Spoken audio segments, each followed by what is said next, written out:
Now, infinite banking is like a fable. There's a lot of misinformation about the infinite banking concept on YouTube and, well, all over the internet today. This video is going to discuss how infinite banking is like a fable or a fairy tale, as they contain timeless knowledge and wisdom that can be either understood very simply and, well, dismissed, or interpreted very profoundly. Now let's look at one of Aesop's fables about the goose that laid the golden egg. A cottager and his wife had a goose that laid a golden egg every day. Now they supposed that this goose must have a great lump of gold on the inside. In order to get at the gold, they killed her. Now, having done so, they found the goose was, well, no different than any other ordinary geese on the inside. The foolish pair, hoping to get it all out at once, they deprived themselves of the gain which they were assured day by day. There's another version of this fable called A Woman and a Fat Hen. A woman had a hen that laid an egg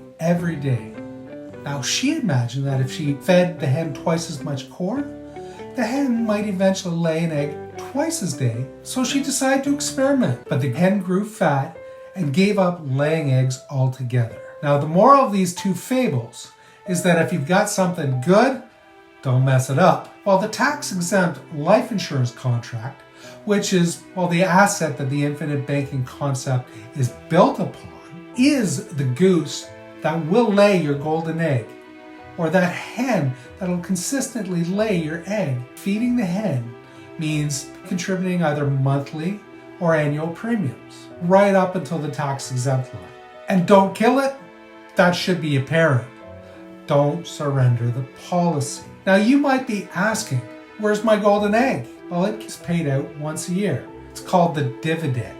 You can take that egg each year and sell it, or you can leave it in the contract and let it grow into another goose that also lays eggs of gold. Now, sticking with the cottager or farm analogy for a moment, let's pretend that you had a neighbor that has an extra horse in his stable, and you made a deal with him that he would sell you this horse now, and you would pay him, say, later on in the year. And if you didn't, you'd give him your golden goose. Now, you could use that horse to help you clear and plant some crops.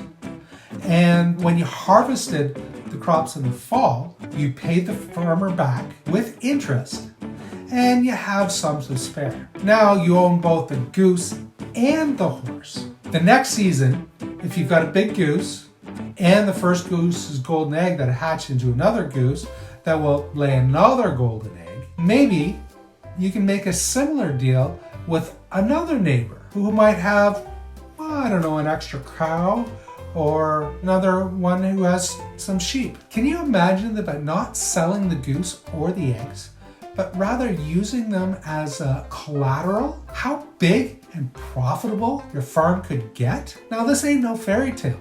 This can be your reality. By working with one of Infinite Banking Canada's authorized practitioners, you can be shown how. All you have to do is click on the link in the description below.